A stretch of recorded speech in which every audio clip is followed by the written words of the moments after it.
코로나19 확진자 발생을 처음으로 공식 인정한 북한이 현재 격리자가 18만 7천 명을 넘었고 확진자를 포함한 6명이 사망했다고 밝혔습니다.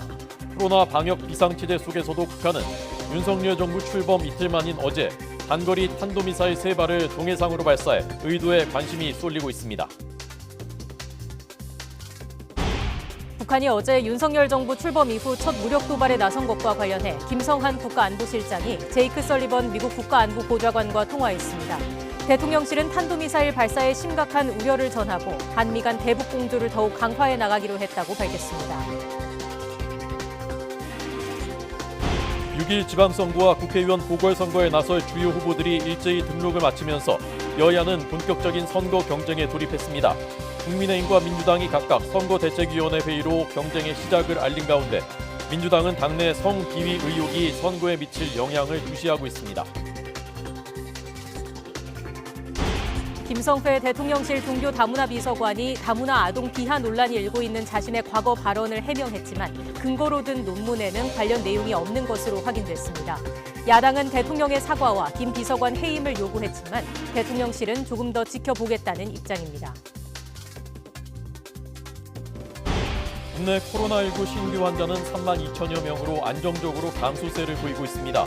정부는 최근 방역 지표와 증가하고 있는 해외여행 수요를 고려해 국제선 운항 횟수를 늘리고 해외 입국 시 방역 절차를 대폭 완화하기로 했습니다. 시청자 여러분 안녕하십니까? 뉴스앤 이슈 시작합니다. 어제 코로나19 발병 사실을 처음 시인한 북한의 감염 상황이 심상치 않은 것 같습니다.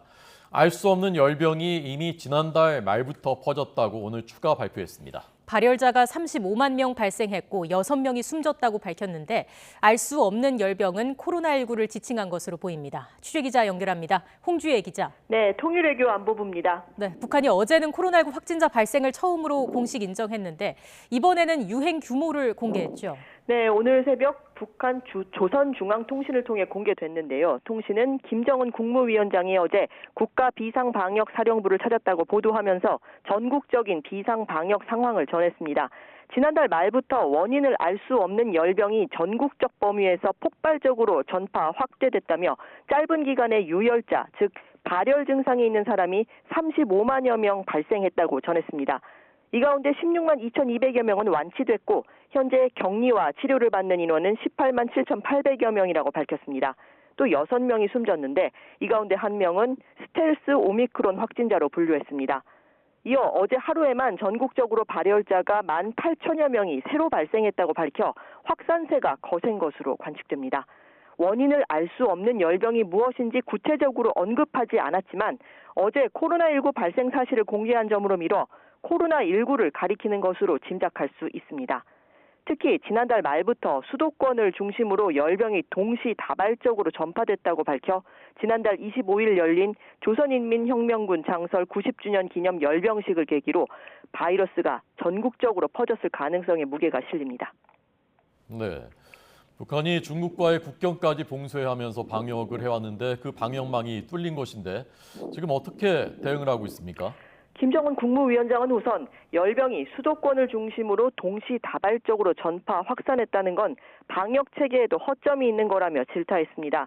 그러면서 바이러스 전파를 억제하기 위해 전국의 모든 도와 시, 군이 각자 지역을 봉쇄하고 주민 편의는 최대한 보장하면서 단위별로 격퇴하는 게 중요하다고 거듭 강조했습니다. 이어 보건위기 상황을 하루속히 역전시키고 방역의 안정을 회복할 것을 지시했습니다. 앞서 북한은 어제 코로나 사태 이후 처음으로 확진자 발생 사실을 인정했습니다. 이에 따라 노동당 중앙위원회 정치국 회의를 열고 국가 방역 사업을 최대 비상 방역 체계로 전환하기로 결정했습니다.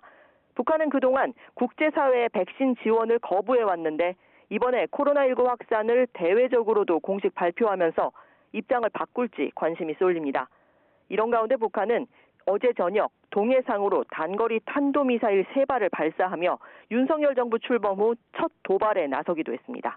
내부 방역에 국가의 모든 역량을 집중할 것으로 예상되면서 현재 준비 중인 것으로 알려진 7차 핵실험 등 핵과 미사일 일정에도 변화가 생길지 주목됩니다. 지금까지 통일외교 안보부에서 YTN 홍주혜입니다. 네, 윤석열 정부 출범 이틀 만에 있었던 어제 북한의 미사일 도발. 남쪽을 겨냥하는 단거리 탄도미사일인 것으로 보입니다. 네, 한미 안보사령탑이 처음으로 통화하고 북한의 도발을 규탄했습니다. 하지만 코로나19 방역을 위한 인도주의적 지원은 하겠다는 원칙도 확인했습니다. 워싱턴 강태욱 특파원의 보도입니다. 김성한 대통령실 국가안보실장과 제이크 설리번 미국 백악관 국가안보보좌관이 처음으로 통화했습니다. 백악관은 오는 20일 예정된 바이든 대통령의 한국 방문에 대해 상의했다고 밝혔습니다. 첫 한미 정상회담이 동맹의 위력을 확인하는 기회가 될 것이라는데 의견을 함께했다고 덧붙였습니다. 백악관은 또 두 나라가 북한의 잇따른 도발을 유엔 안보리 결의 위반으로 규탄했다고 밝혔습니다. 그러면서 북한의 위협에 긴밀히 공조하면서 한반도의 완전한 비핵화라는 공동의 목표를 진전시켜 나가기로 했다고 전했습니다.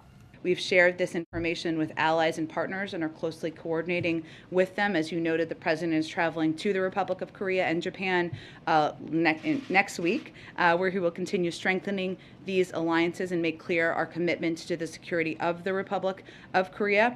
북한의 코로나 발생과 관련해서도 뜻을 함께했습니다.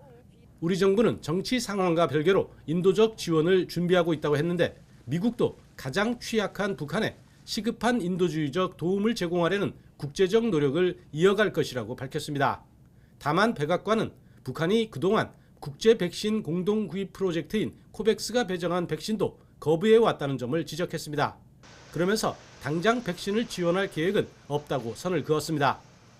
한미 모두 방역이나 백신 지원이 대화나 접촉을 시작할 물꼬가 될 수 있다고 기대하고 있습니다. 하지만 북한이 인도적 지원을 거부할 경우 한반도 긴장은 더 고조될 수밖에 없을 것으로 보입니다. 워싱턴에서 YTN 강태욱입니다. 더불어민주당이 동성애와 위안부 피해자를 비하하는 듯한 SNS 글로 논란을 빚고 있는 김성회 대통령실 종교다문화 비서관의 임명 철회를 촉구했습니다. 민주당 고민정 의원은 김 비서관의 과거 글들을 소개하며 정신 상태를 의심할 수밖에 없는 발언이라고 비난했습니다. 박주민 의원은 SNS에서 대통령실이 김 비서관의 혐오 발언을 임명 전의 일이라고 넘기려고 하는데 그렇다면 인사검증은 왜 있느냐면서 윤석열 정부의 상식을 뛰어넘는 임명에 매일 놀란다고 비난했습니다. 윤재순 대통령실 총무비서관이 검찰 재직 시절 성비위 등으로 2차례 징계성 조치를 받은 사실이 뒤늦게 알려졌습니다. 윤 총무비서관은 검찰에 근무하던 1996년 부적절한 신체 접촉으로 인사조치 처분을, 2012년에는 감찰본부장 경고 처분을 받은 것으로 알려졌습니다.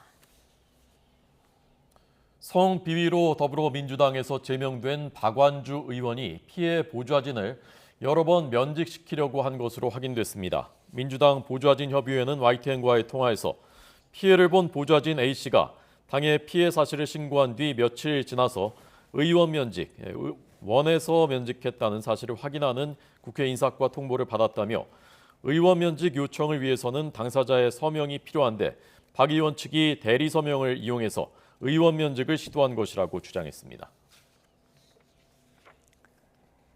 더불어민주당 최강욱 의원이 여성 보좌진 등이 있는 가운데 동료 의원들을 지칭해 성적인 발언을 했다는 성비위 의혹이 또 제기됐습니다. 민주당 보좌진협의회는 YTN과의 통화에서 관련 제보가 접수된 사실이 있다고 밝혔습니다. 코로나19 신규 환자 3만 2천여 명, 안정적인 감소세가 계속되고 있습니다. 정부는 이처럼 개선되고 있는 방역 지표와 최근 증가하고 있는 해외여행 수요를 고려해서 국제선 운항 횟수를 늘리고 해외 입국 시 방역 절차를 대폭 완화하기로 했습니다. 취재기자 연결합니다. 김현아 기자. 네, 사회 2부입니다. 네, 이번 여름 휴가 해외로 가도 부담이 많이 줄게 되는 거죠? 네, 항공권 예매 경쟁이 치열해질 것 같습니다. 중대본은 당장 23일부터 입국 전 받는 PCR 검사 외에 24시간 안에 받은 신속 항원 검사 결과를 인정하기로 했습니다. 지금은 해외 방문자는 입국할 때 반드시 PCR 검사를 해야 하는데요. 한 번에 10만 원 안팎인 검사를 2-3번씩은 받아야 했는데 비용 부담이 크게 줄게 되는 겁니다. 6월 1일부터는 총 검사 횟수도 3번에서 2번으로 줄이고 특히 입국 당일 하게 되어 있던 PCR 검사를 3일 이내 실시하는 것으로 대폭 완화합니다. 또 만 12세 이상 17세 이하 입국자는 기본 접종인 2차 접종 뒤 14일이 지나면 모두 접종 완료로 인정받고 접종 완료 보호자와 동반한 경우 격리가 면제되는 어린이 기준도 만 6세에서 12세로 완화합니다. 여행객 수요 증가가 예상되는 만큼 6월까지 국제선 운항 횟수도 주 100편에서 230편까지 2배 이상 늘립니다.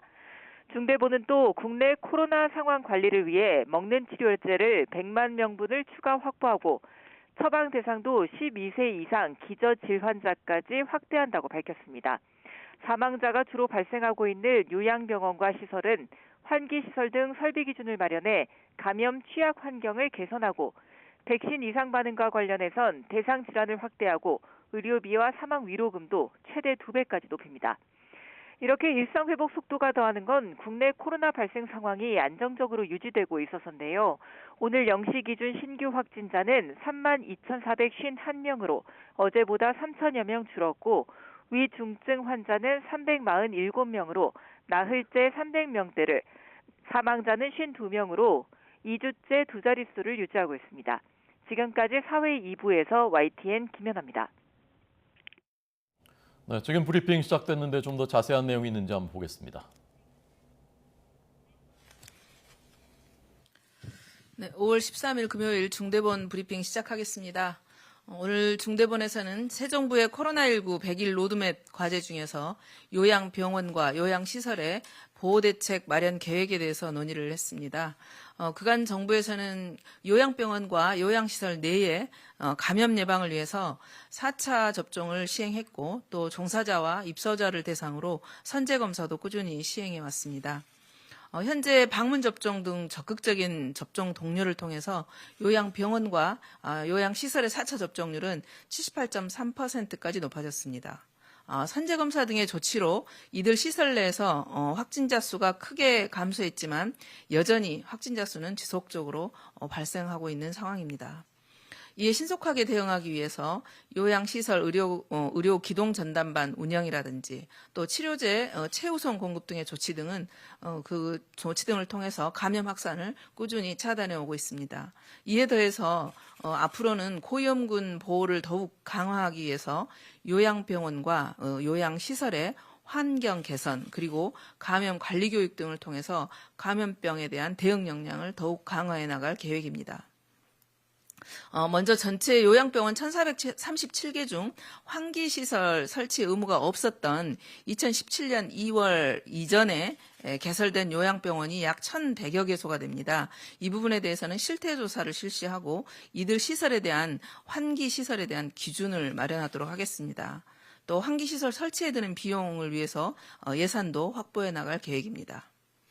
환기 장치 등 설비 기준이 마련돼 있지 않은 요양시설에 대해서도 조속히 시설과 장비 등에 대한 실태조사를 실시하고 설비 기준도 정해나가도록 하겠습니다. 또한 의료법상 설치에 의무화되었던 요양병원 내에 감염관리위원회, 또 감염관리 조직 구성 등 현황도 점검해 나가겠습니다. 이를 아직 설치하지 않은 병원 등에 대해서는 조직이 구성될 수 있도록 행정 지도를 하고 또 요양병원 인증 기준이라든지 또 감염 예방 관리료 등의 수가 기준과도 연동하여서 실시하도록 하겠습니다. 아울러서 요양보호사 등에 대한 또 요양시설 종사자를 대상으로 개인보호구 착용 요령이라든지 또 확진자의 동선분리 또 감염 예방에 대한 교육 프로그램 등을 마련해서 교육을 좀 시행하도록 하겠습니다.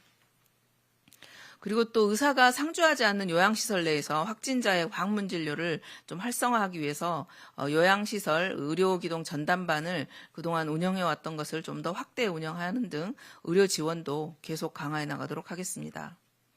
의료시설, 요양시설에 대한 의료 기동 전담반이 현재 전국 147개소의 의료기관에서 약 193개 팀이 구성되어 있습니다. 그래서 여기 팀에서 1,621명을 대상으로 대면 진료도 실시를 했습니다.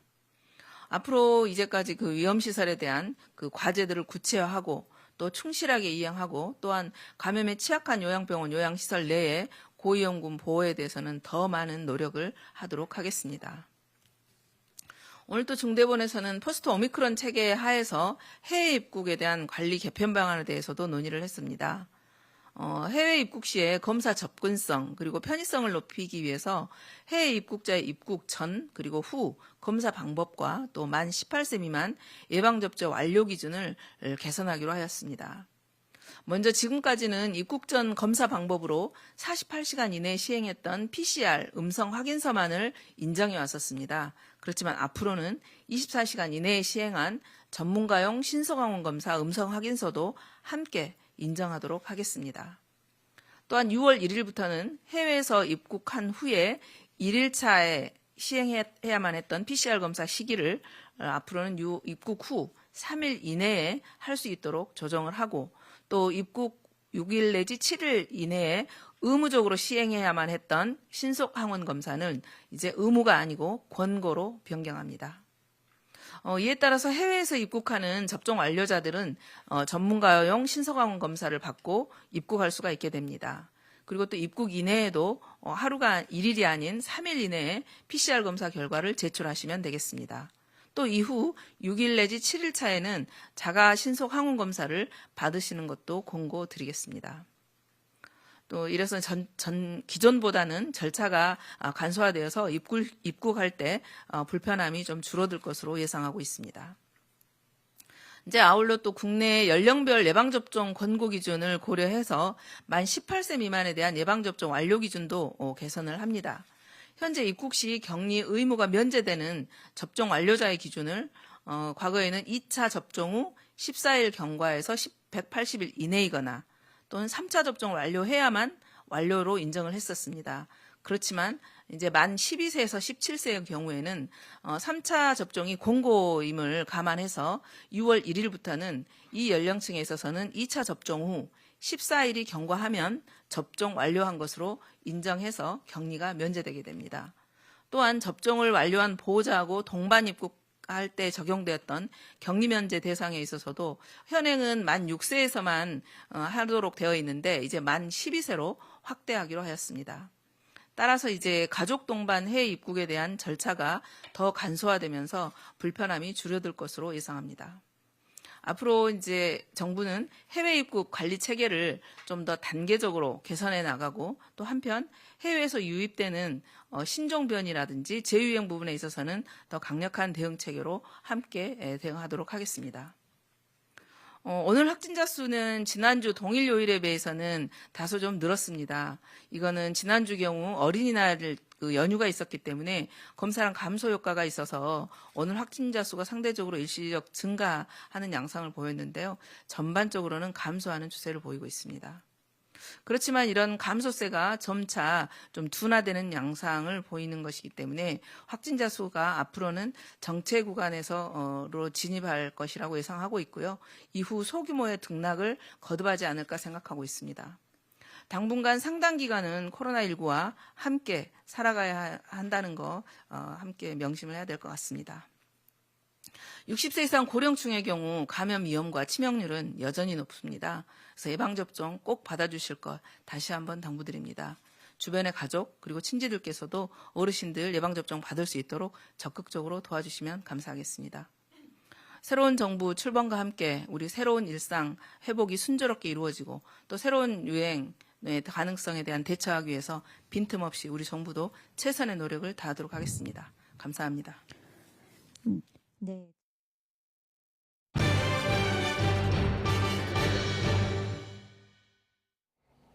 고물가 걱정입니다. 특히 경유값이 많이 오르고 있습니다. 지금 러시아산 경유 수출이 경제 제재 때문에 잘 안 되고 있죠. 국내에서도 14년 만에 휘발유값보다 더 높아졌습니다. 특히 경유차로 생계를 꾸려가는 화물차나 건설 장비 운전자의 부담이 커지고 있습니다. 현장에 나가 있는 취재기자 연결하겠습니다. 최기성 기자. 네, 서울 서부트럭 터미널에 나와 있습니다. 네, 화물차 기사들은 요소수 사태 때도 영향을 받았는데 이번에도 걱정이 많겠네요. 네, 이곳 터미널은 화물차 기사들이 호출을 기다리면서 대기하거나 쉬는 곳입니다. 현장에서 여러 기사들을 만나서 얘기를 직접 들어봤는데요. 경유 가격이 급등하면서 기름 넣기가 부담스럽다고 한 목소리를 냈습니다. 실제로 서울에서 포항을 주로 가는 한 화물차 기사는 경유 200리터를 채우는데 이전보다 10만 원 이상 더 내야 한다고 말했습니다. 대전이나 세종 등 충청 쪽으로 다니던 한 기사는 최근에는 경기도로만 화물을 운송한다고 했습니다. 장거리로 가도 수익이 크게 남지 않기 때문인데 다른 기사들도 사정은 비슷합니다. 한탕 뛰면 그전에는 도시만 남았는데 지금은 기름값이 많이 들어가고 화물이 별로 없어요. 지금 노는 사람이 허다해요. 오늘 오전 8시 기준 전국 평균 휘발유 가격은 리터당 1949.41원, 경유 1954.73원으로 경유가 5원 정도 더 비쌉니다. 러시아의 우크라이나 침공이 국제 경유 가격 상승의 주된 원인입니다. 경유 수입의 60% 이상을 러시아에 의존하는 유럽에선 주유소에 가도 경유를 넣지도 못한다는 말까지 나올 정도입니다. 여기에 정부의 유류세의 30% 인하 조치도 영향을 끼쳤습니다. 휘발유에 붙는 세금은 247원 줄었지만 경유는 174원만 줄어들었는데요. 상대적으로 가격이 비쌌던 휘발유의 세금 인하 폭이 경유보다 커서 가격 차이가 좁아진 겁니다. 석유업계를 취재해보니 이번 사태가 단기간에 정상화하긴 어려울 거라고 입을 모았습니다. 하반기로 가면 코로나19 회복세로 수요가 더 확대될 것으로 예상되는 만큼 경유 가격은 계속 오를 것으로 보입니다. 지금까지 서울 서부 트럭터미널에서 전해드렸습니다. 네, 러시아와 우크라이나발 물가 위기, 당장 피부에 와닿게 된 걱정이 또 한 가지 있습니다. 식용유입니다. 또 식용유로 만드는 다른 식품들도 많죠. 네, 그렇습니다. 대형 창고 매장이나 도매마트에서는 사재기에 대비해서 고객 1인당 구매 수량을 2개로 제한하기 시작했습니다. 특히 소규모 자영업자들이 큰 타격을 받고 있습니다. 자세한 상황 현장에 나가 있는 취재기자 연결해서 알아보겠습니다. 김대겸 기자. 네, 저는 서울 양재동 하나로마트에 나와 있습니다. 네, 식용유 가격 상승세가 심상치 않은데 상인들이 특히 큰 타격을 받을 것으로 예상되고 있죠.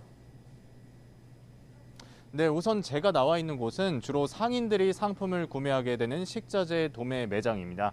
이렇게 보시는 것처럼 식용유의 경우 원자재 수입 물량 감소로 인해서 한 사람당 2개로 한정 판매한다는 그런 안내문이 내걸렸고요. 그리고 보시는 것처럼 오전인데도 불구하고 이렇게 식용유 칸이 칸칸이 비어 있습니다. 가격도 많이 올랐습니다. 이렇게 큰 식용유통 하나가 주로 5만 원에서 6만 원대 가격입니다. 이렇게 지난해에 비해서 식용유 가격이 2배 이상 오른 데다가 그리고 구매 수량에 제한도 받다 보니까 식용유를 많이 사용해야 하는 자영업자들로선 막막한 심정입니다. 인터뷰 내용 함께 들어보시겠습니다. 식용유를 많이 쓰는데 지금 식용유 가격이 너무 올라가지고 지금 어떻게 해야 될지 모르겠어요. 예, 많이 힘들고 그래요. 이곳뿐만 아니라 이마트 트레이더스와 코스트코 등 대량 판매가 이뤄지는 창고형 마트를 중심으로 판매 제한이 이루어지고 있는데요. 다만 일반 소매 고객들이 이용하는 매장에서는 아직 물량 제한 없이 자유롭게 구매할 수 있습니다. 이처럼 식용유 가격이 크게 오른 건 코로나 이후 생산과 수급 불안정으로 이미 가격 상승세를 타고 있던 데다가 해바라기 씨유와 카놀라유 수출국인 우크라이나에서 전쟁으로 인해 생산과 수출이 막혀 가격 상승에 기름을 부었기 때문입니다. 여기에 식용유의 원료가 되는 파묘의 수급 불안도 가격 상승에 한몫하고 있습니다. 세계 파묘 생산량 절반 이상을 차지하는 인도네시아가 국내 수급 불안으로 파묘 수출을 제한하면서 가격 불안정성이 더 커진 겁니다. 네, 이 식용유값 상승이 전반적인 물가 상승에는 어느 정도 영향을 주게 됩니까? 네, 우선 상품을 보면서 좀 더 자세히 설명드리겠습니다. 아마 이렇게 대형 식용유통, 주로 치킨집이나 식당에서 많이 보셨을 겁니다. 이 상품의 가격이 오르면서 이 기름을 사용하는 외식 물가에도 영향을 주게 됩니다. 그리고 식가공품 판매대로 이동을 해볼 텐데요. 이렇게 보시면 과자나 라면 같은 경우에는 파묘를 이용해서 만듭니다.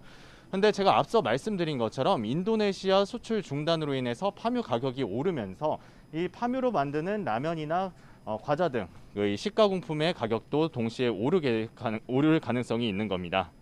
장바구니 가격이 오를 것으로 예상이 되면서 마트 측도 판매 전략을 다변화하고 있습니다. 이곳 하나로마트에서는 식가공품 가격이 오른 대신 일부 농산품 품목을 정상 가격의 40% 내린 값으로 판매하고 있습니다. 또 일반 소비자들 역시 밀가루나 식용유 등 치솟은 물가에 영향을 크게 받을 수 있는 만큼 물가 안정 품목을 지정해 소비자 부담을 최대한 낮춘다는 방침입니다. 지금까지 서울 양재동 하나로마트에서 YTN 김대겸입니다. 미국의 소비자 물가 상승률이 2달 연속 8%대 충격을 준 가운데 미국의 도매 물가도 예상보다 더 많이 오르면서 인플레이션이 길어질 것이라는 우려가 더 커지고 있습니다. 미국 노동부는 4월 생산자 물가 지수가 3월보다는 0.5%, 지난해 4월보다는 11% 올랐다고 밝혔습니다. 우크라이나 침공 직후인 지난 3월의 11.5%보다는 오름폭이 약간 줄었지만 여전히 두 자릿수대 11% 높은 상승률을 기록했습니다. 또 블룸버그 통신이 집계했던 전문가의 전망치 10.7%보다도 높은 것입니다. 인플레이션에 대한 시장의 우려가 커지고 있습니다. 현대자동차가 조 바이든 미국 대통령의 한국 방문 기간 미국 조지아주에 70억 달러의 전기차 공장을 건립하는 계획을 발표할 예정입니다. AP통신은 현지 시각 12일 소식통을 인용해 이번 투자가 8,500개의 일자리를 창출할 것이라고 전했습니다. 앞서 지난 8일 로이터 통신은 현대차가 조지아주에 전기차 생산 공장을 새로 짓기 위해 주 당국과 협의하고 있다고 보도했습니다. 철거를 앞두고 있던 고시텔에서 남녀 2명이 숨졌습니다. 퇴거에 불응하면서 20일 넘게 농성을 벌이던 거주자였습니다. 경찰은 가스에 질식해 숨진 것으로 보고 있습니다. 보도에 박기환 기자입니다. 철거를 앞둔 6층짜리 건물입니다. 건물에 출입 금지선이 쳐져 있고 경찰관들이 서 있습니다. 이 건물 4층과 6층에 입주했던 50대 남성과 60대 여성이 어제 저녁 숨진 채 발견됐습니다.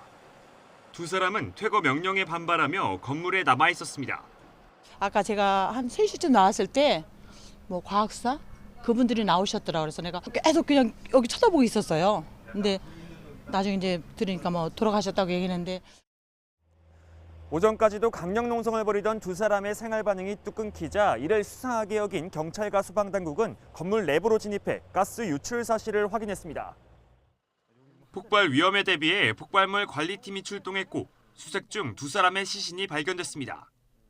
두 사람은 수도와 전기가 끊긴 상태에서 건물에 계속 남아있다가 지난달 18일 재차 퇴거 명령을 받자 불을 지르겠다고 유압하며 경찰과 한 달 가까이 대치를 이어왔습니다.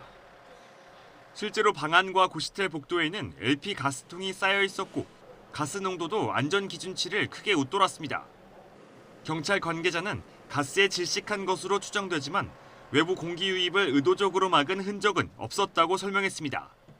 경찰은 현장 감식과 함께 시신 부검을 통해 정확한 사망 원인을 조사할 예정입니다. YTN 박견입니다. 집에서 남자 아기를 출산한 뒤 변기에 넣어 살해한 뒤 안매장한 혐의를 받는 친모가 경찰에 붙잡혔습니다. 경기 평택경찰서는 영아 살해 혐의로 20대 여성 A씨를 체포해 조사하고 있습니다.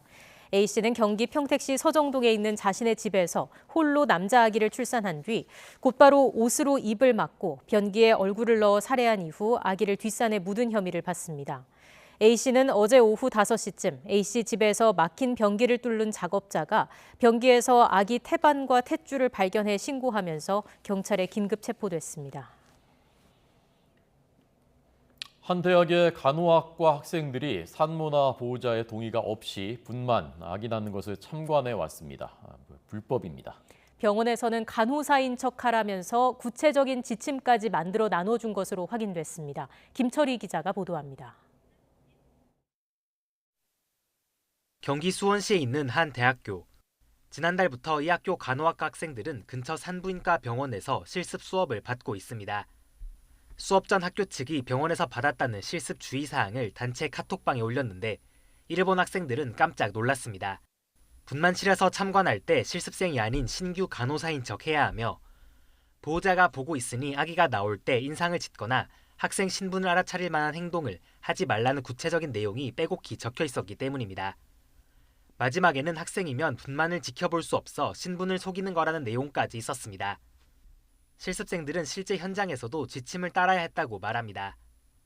한 학생은 YTN 취재진과의 통화에서 학생들이 분만실 안으로 들어가기 전 실습생 명찰을 떼야 했고 필기구도 들고 갈 수 없었다고 설명했습니다. 이렇게 신분을 속이라는 지시가 비윤리적으로 느껴졌다고도 했습니다. 학교 측에선 병원에서 주의사항을 전달받았다는 식으로 설명하고 있습니다. 하지만 병원 관계자는 최근 분만실에 학생이 들어간 일이 없었고 주의사항도 병원이 나눠준 게 아니라고 주장하고 있습니다.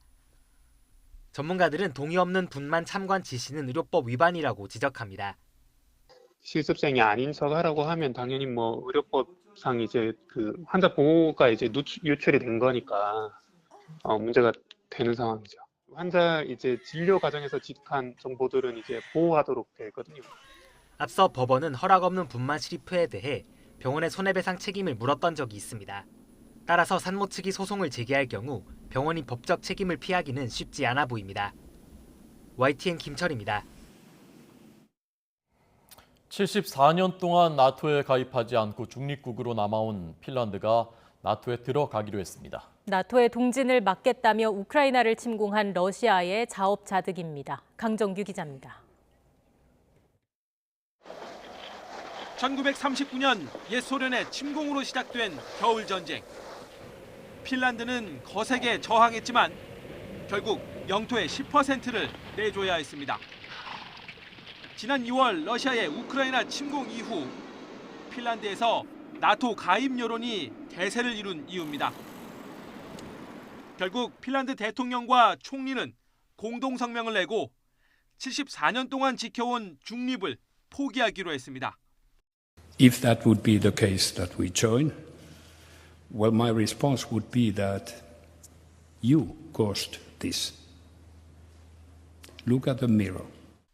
핀란드가 나토에 합류하면 러시아와 나토의 전선은 1,300km 더 길어집니다.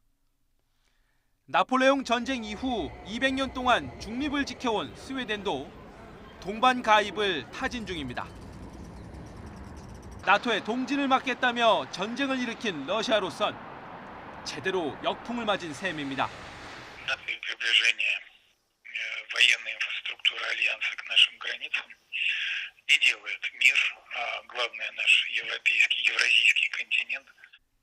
그러나 나토 30개 회원국 의회의 비준을 거치려면 1년 남짓한 시간이 걸립니다. 그 사이엔 나토의 집단방위 체계에 포함되지 않는다는 맹점이 있습니다. 자칫 우크라이나처럼 나토 가입 전 러시아의 군사 행동을 촉발할 수도 있는 겁니다.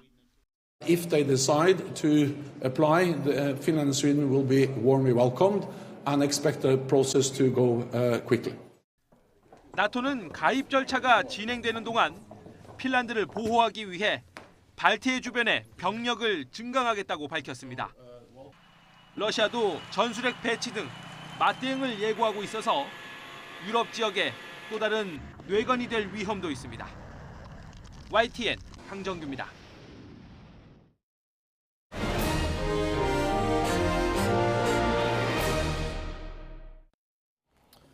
6일 지방선거 또 국회의원 보궐선거 오늘 후보 등록이 마감입니다. 대선 끝난 지 석 달 만에 여야의 본격적인 선거전이 다시 시작되고 있습니다. 국민의힘과 민주당이 각각 선거대책위원회 회의로 경쟁의 시작을 알린 가운데 국민의힘은 민주당 내 성비위 의혹을 강하게 질타했고 민주당은 파장을 주시하면서 돌파구를 고심하고 있습니다. 국회 취재기자 연결하겠습니다. 조성호 기자. 네, 국회입니다. 자, 오늘까지 지방선거 후보 등록이 이어집니다. 주요 후보들은 모두 등록을 마쳤죠? 네, 그렇습니다. 오늘까지 후보 등록이 마무리되면 엿새 뒤인 오는 19일부터 공식 선거운동이 시작됩니다. 양당의 선거 준비도 본격화하는 모습인데요.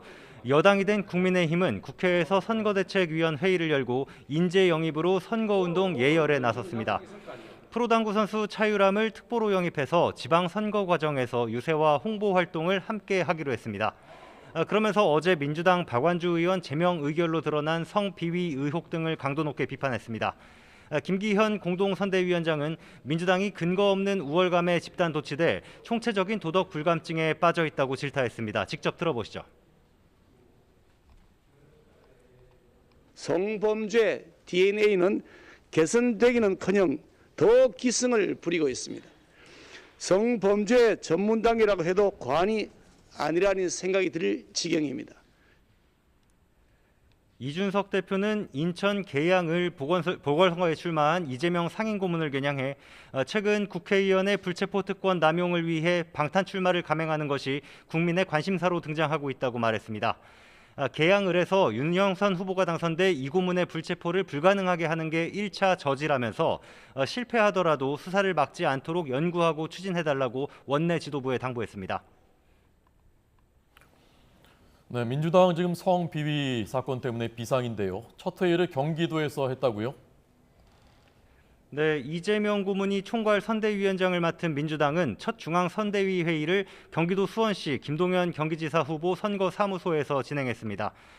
전임 경기지사기도 한 이 고문은 지방선거에선 지방살림, 국민의 삶을 책임지는 유능한 일꾼이 필요하다고 강조하면서 김동연 후보에 힘을 실어줬습니다.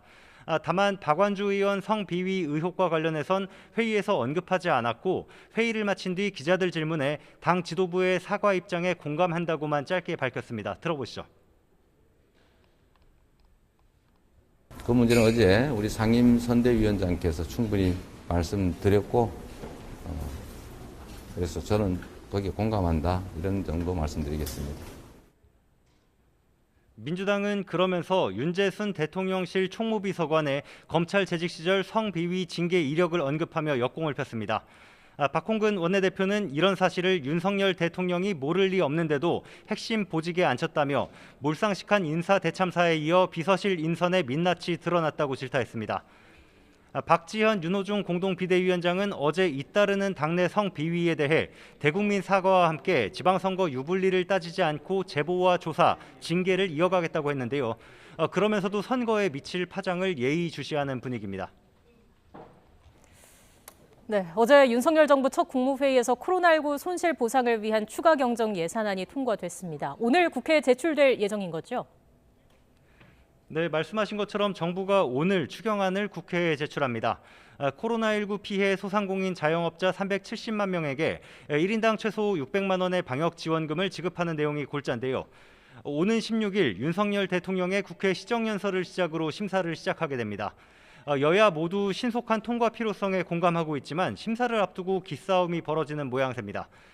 정부는 기획재정부가 올해 세금이 53조 원 더 거칠 거라고 전망하면서 국채 발행 없이 추경안을 편성할 수 있게 됐는데요. 민주당은 추경에 소극적이던 기재부가 정치 논리에 따라 세수 추계를 조정하는 것 아니냐 이렇게 의심하고 있습니다. 윤호중 비대위원장은 숫자 꿰맞추기식으로 거치지 않은 세금으로 갑을 추경을 짰다고 지적하면서 국가 재정에 분식회계가 있어서는 안 된다며 현실적 재원 조달 방안을 여야가 논의해야 한다고 밝혔습니다. 반면에 국민의힘은 초과세수 오차는 문재인 정부 잘못이라고 질타했습니다. 박형수 원내대변인은 어제 지난해 61조 원에 이르는 초과세수가 나온 것을 지적하면서 올해 세입 예산 편성 역시 문재인 정부가 한 거다 이렇게 반박했습니다. 지금까지 국회에서 YTN 조성호입니다. 윤석열 정부의 초대 국세청장에는 김창기 전 부산지방국세청장이 지명됐습니다. 경북 봉화 출신입니다. 서울대 출신이고요. 국세청 감사관, 중부지방국세청장, 부산지방국세청장을 역임했고 지난해 12월 퇴임했다가 5개월 만에 다시 국세청으로 돌아오게 됐습니다. 네, 국가보훈처장은 박민식 전 의원입니다. 윤석열 대통령의 대선 때 특보였죠. 부산 지역에서 국회의원 역임했고요. 서울대 외교학과 변호사를 지냈고 전직 의원입니다. 인사혁신처장은 인사혁신처 차장을 지낸 김승호 전 인사혁신처 소청심사위원입니다. 한양대 행정학과 출신입니다. 법제처장은 이완규 변호사입니다. 서울대 법학과 서울법대 출신이고요. 인천지검 부산지청장 지낸 검사 출신 변호사입니다. 관세청장은 윤태식 기획재정부 세제실장이고요. 조달청장은 이종욱 현 기재부 기획조정실장, 통계청장은 한훈 기획재정부 차관보가 임명돼서 기획재정부 출신 인사들이 중용됐습니다. 네, 방금 들어온 소식 전해드리겠습니다. 서울회생법원이 재매각을 추진 중인 쌍용차 인수 예정자로 KG그룹을 허가했다는 소식이 들어왔습니다. KG그룹은 KG케미칼과 KG스틸, KGETS 등 5개의 상장사를 거느리고 있는 중견그룹입니다. 네, 쌍용차의 새 주인으로 에디슨 모터스가 그동안 협상을 해왔지만 최종적으로 무산됐고요. 40여일 만에 이제 쌍용차가 새 주인을 찾을 수 있는 길이 열렸습니다. 국내 그룹 KG그룹이 새 주인이 될 수 있는 협상이 이제 시작될 것으로 보입니다.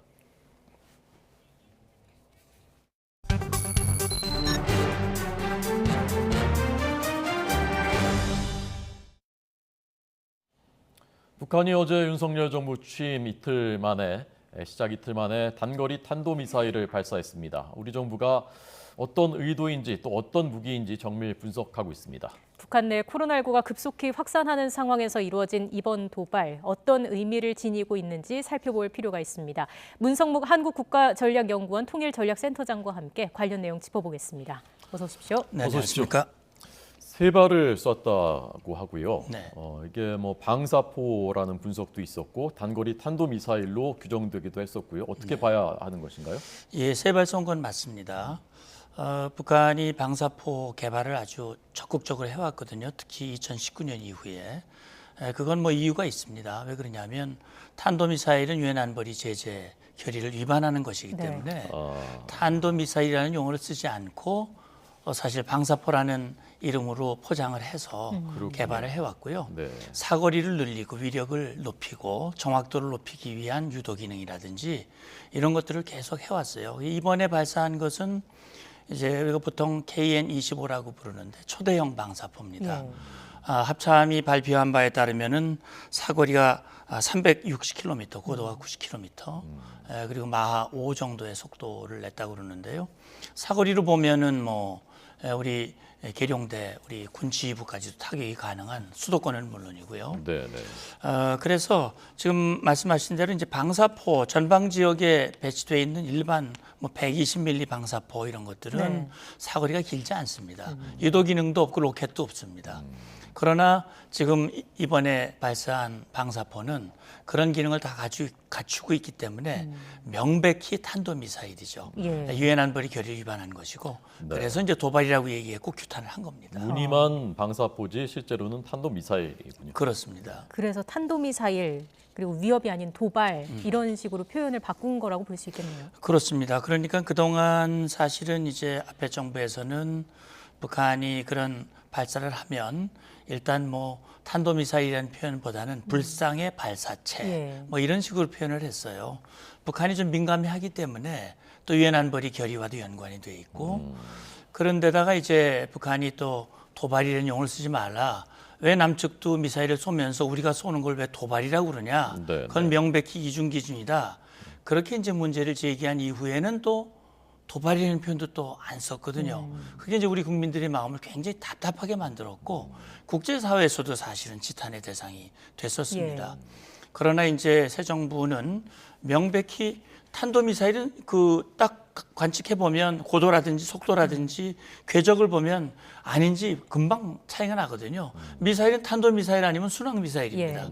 그러니까 순항미사일이 아니면 탄도미사일이기 때문에 명확히 탄도미사일로 규정을 했고 다만 미상의 탄도미사일 그게 이제 뭐 방사포인지 아니면 이스칸데르인지 그런 게 확인이 안 되기 때문에 그건 될 때까지 이제 미상의 탄도미사일이라고 얘기한 거고 도발 그리고 규탄 이런 용어를 명확하게 함으로써 우리의 입장을 뭐 남북관계 중요하지만 그러나 잘못된 것은 명확히 잘못됐다고 지적을 하고 바로잡도록 하겠다라는 의지가 담겨져 있다고 생각합니다. 어제 북한이 발사한 뒤에 국가안전보장회의 NSC 상임위원회 회의는 열리지 않았거든요. 그것은 왜 그런 것이라고 보셨습니까? 예, 물론 뭐 나름 판단이 있겠습니다만 이제 지금 청와대 쪽에서 나오는 얘기를 일단 보도된 내용을 보면 이 보여주기식 대응보다는 실질적이고 유용한 효과적인 대응을 하겠다. 그래서 어제 발사 같은 경우는 장관들을 다 불러 모으는 상임위를 개최하기보다는 신속하게 내부의 1, 2처장이라든지 1, 2차장 이런 인원들이 모여서 점검을 하고 이것을 확대해서 상임위를 할지 아니면 어떻게 할지를 판단하는 아마 그런 판단의 기초를 둔 것 같습니다. 그래서 보여주기식 대응은 하지 않겠다. 그러나 확고하게 방향을 잡아서 하겠다라는 그런 입장으로 저는 이해를 했습니다. 예. 이런 와중에 북한이 코로나 확진자 발생 사실을 공식 인정을 했잖아요. 그리고 네. 미사일을 발사했는데 이건 뭐 어떻게 봐야 될까요? 좀 방역과 이런 국방력 강화는 별개의 문제다 이런 의미로 봐야겠습니까? 네, 그렇습니다. 사실 북한의 코로나, 북한은 뭐 확진자가 단 한 명도 없다고. 벌써 코로나가 발생한 지 2년이 넘었는데 네. 그렇게 주장을 했거든요. 그리고 실제 보면 뭐 회의를 해도 마스크도 안 쓰고 그래서 그 북한의 주장을 믿는 사람은 뭐 저도 안 믿었고 틀림없이 있을 것이다. 많은 피해가 있었을 것이다라고 얘기했지만 북한이 그걸 인정하지 않았거든요. 또 백신도 안 받았고. 네. 그런데 어제 공식적으로 당 정치국 회의를 열고 결정서도 채택을 하고 이제 최고 단계의 비상태세를 발령을 했거든요. 그래서 북한이 굉장히 어려운 상황이구나라는 사실은 일단 직감을 했는데요. 그럼에도 불구하고 또 미사일을 쐈단 말이죠. 제가 볼 때는 그렇게 생각이 됩니다. 지금 미사일 발사는 김정은 위원장이 말했듯이 핵미사일 역량을 지속적으로 강화하겠다라고 하는 이 당대회 결정에 따라서 계속 발사하고 그럼 16번째거든요. 전에 없던 일입니다. 이렇게 이제 계속 발사하고 앞으로도 아마 계속 할 겁니다. 이거는. 이건 그냥 간다. 그런데 코로나 발생에 대해서는 우리 지도자는 코로나에 대해서도 잘 대응하는 지도자다라는 모습을 보여주고 싶은 그런 의도도 같이 있지 않을까 하는 생각도 듭니다. 네. 그러나 현실적으로 이제 북한 내에서 저렇게 빠르게 퍼진다면 특히 최근에 대규모 행사들 수십만 명, 뭐 연인원 수백만 명이 동원돼서 마스크 쓰지 않고 이제 집단 행사들을 평양에서 많이 하지 않았습니까? 맞습니다. 그러면 정말 폭발적으로 퍼질 수 있을 텐데 의료 체계는 낙후돼 있고 백신은 맞지 않았고 그러면 어차피 국제사회의 지원이 없이는 통제하기 어려운 것 아닙니까? 예, 그래서 어제 북한의 이런 발표가 나온 후에 저도 개인적으로 그런 생각이 들더라고요. 북한이 김정은 위원장이 자체적으로 해결하기 어려운 통제 불능 상태에 왔다. 그래서 뭐 공식적으로 지원을 요청하지는 않았지만 이번에 발표된 내용을 보면 이 뭐 유열자라고 그러는데 그치 생소한 단어에 아마 열이 있는. 근데 이 PCR 검사 같은 게 안 될 테니까 아마 표현을 그렇게 하지 않았을까 싶은데 30만 명이 넘는 열병자가 발생을 했고 그중에 뭐 일부 치료가 됐다고 하지만 18만여 명이 지금 격리하고 있고 일부 또 6명, 오미크론 환자 1명을 포함해서 6명이 사망했다는 것도 이런 발표는 처음이거든요. 그래서 이런 걸로 보면 국제사회에 이렇게 어렵다라고 하는 것을 보여줌으로써 뭔가 그런 지원을 간접적으로 유도하려고 하는 마음이 혹시 있는 것이 아닌가라는 추정도 들거든요. 실제 말씀하신 대로 북한 의료 체계가 굉장히 열악하고 뭐 지금 뭐 걷잡을 수 없이 확산이 되고 피해가 커질 가능성이 있거든요. 그래서 이제 완전히 이제 뭐 시도를 완전히 봉쇄한다고 그러는데 그러면 경제 활동이 안 될 거 아닙니까? 장마당도 안 열리고 그럼 어떻게 먹고 살겠습니까? 그래서 이런 것들이 과연 제대로 되겠는가 하는 부분들이 저도 개인적으로 걱정이 좀 됩니다. 이 상황을 미국에서는 지금 어떻게 보고 있을까요? 예, 그래서 미국은 뭐 당장 어제 이제 북한이 발표를 했기 때문에 뭐 백신 지원 계획이 당장 수립된 것은 아니다. 그러나 북한의 상황이 지금 가장 열악하지 않습니까? 전 세계에 백신을 한 방도 안 맞은 물론 뭐 김정은은 맞았는지 모르겠습니다만 백신을 맞지 않은 나라 몇 안 되는 나라 중에 하나거든요. 그렇기 때문에 어쨌든 국제사회 코백스라든지 국제사회에서 지원을 준비를 하고 있기 때문에 아마 북한이 공식 발표를 했으니까 이걸 지원하기 위한 계획을 수립하고 추진하기 위한 움직임이 빨라질 것이라고 생각이 되고 그게 시도가 된다면 미국도 기회에 있을 때마다 늘 인도주의적인 지원은 계속 하겠다라는 발표를 했고요. 또 우리 정부도 어제 권영세 통일부 장관 후보자 청문회에서도 그런 질문이 나왔을 때 우리는 정치군사 상황과 무관하게 이 인도적 지원을 할 준비가 돼 있다라는 언급을 했기 때문에 아마도 북한의 선택에 따라서 이것이 가시화될 수도 있다라는 생각이 듭니다. 네. 오늘 우리 중앙방역대책본부에서도 회의에서 대북관계 진전에 따라서 북한의 백신 또는 그 방역 지원하는 것을 이제 결정한 문제다라는 입장을 정리했다고 합니다. 그러니까 북한이 어떤 태도 요청을 하느냐 중요한 변수가 될 텐데 북한 입장에서 보면 새로운 변수가 나왔지 않습니까? 그러면 국제사회 어쨌건 소통도 해야 되고 대화도 해야 될 필요성이 있는 건데 네. 미국에서는 7차 핵실험이 이제 이달 말까지는 준비가 끝날 것이다라고 했는데 예정대로 이런 속도를 계속 낼 것인지 핵실험도 하고 계속 미사일 쏘고 할 것인지 아니면 뭐 좀 속도 조절을 할 것인지 어느 쪽 가능성이 더 크다고 보십니까? 현명한 사람 같으면 속도 조절해야죠. 당연히. 지금 뭐 북한 주민들의 생사가 걸려 있는 문제인데 미사일 쏘고 또 핵실험하고 그러면 국제사회 아주 냉담해질 거 아니겠습니까? 네. 그래서 그걸 하지 말고 이 방향 조절을 해야 되는 것이 분명합니다. 모든 도발을 중단하고 대화에 나와서 실질적인 어려움을 토로하고 도움을 받는 것이 지금의 어려움을 극복하고 오히려 북한 주민들에게 위대한 지도자로서 인정받을 수 있는 그런 길이라고 생각하거든요. 예. 그런 결단을 좀 해주면 좋은데 지금까지 보여준 북한의 태도라든지 김정은의 행보를 보면 그렇게 안 할 가능성이 좀 더 높아 보이거든요.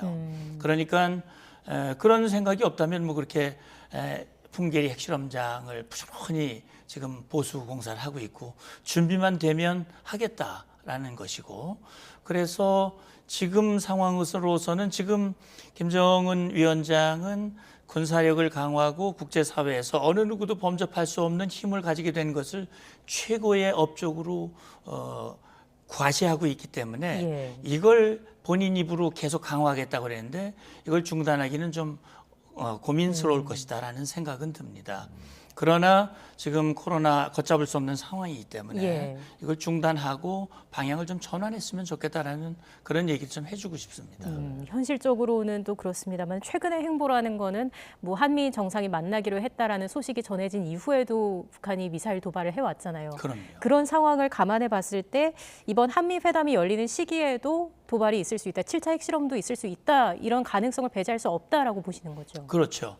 북한은 물론 자기들의 무기 개발, 미사일이라든지 뭐 핵실험이라든지 이런 것들을 하는 과정에서 물리적으로 뭐 자기들이 준비된 스케줄에 따라서 합니다만 대개 그 시점을 선택하는 것이 중요한 정치 행사가 있거나 자기들의 효과, 자기들의 존재감을 과시할 수 있는 그런 타이밍을 선택하기 때문에 사실 한미 정상회담은 자기들의 효과를 극대화할 수 있는 계기가 될 수는 있겠습니다만 그러나 이제 최근에 일련의 상황을 보면 그것과 무관하게 지금 17번째 지금 도발을 하고 있단 말이죠. 신형 전술 유도무기까지 포함을 하면은 그래서 지금 한미 정상회담과 무관하게 7차 핵실험으로 이어질 가능성도 배제할 수 없다라는 생각이 듭니다. 네.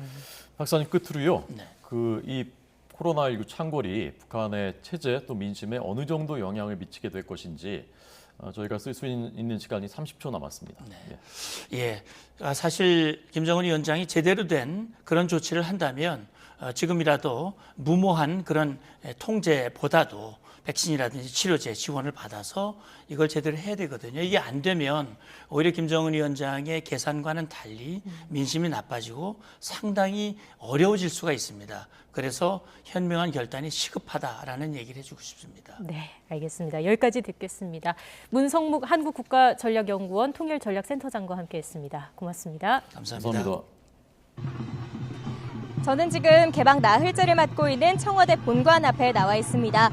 여전히 관람객들의 발걸음이 끊이질 않고 있는데요. 아름다운 풍경과 함께 봄 날씨를 만끽하려는 관람객들의 발걸음이 계속해서 끊이질 않고 있습니다. 오늘 서울의 한낮 기온은 26도까지 오르면서 예년 기온을 4도가량 웃돌아 다소 덥게 느껴지겠는데요.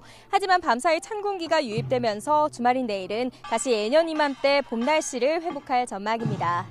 오늘 서울 등 수도권과 강원도는 구름만 많은 날씨가 이어지겠지만 충청 이남 지방에는 비가 조금 내리겠습니다.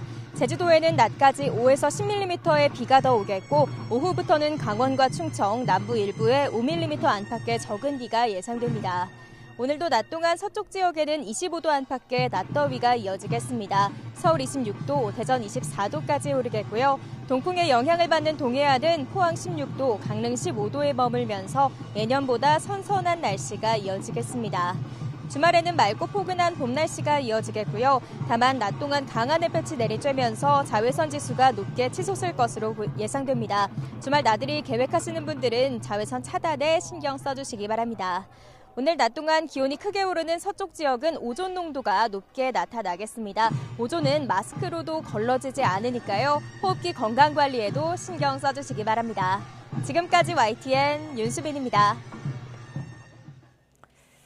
뉴스앤이슈 2부는 정치권 소식으로 문을 열겠습니다. 저희는 잠시 뒤에 뵙겠습니다.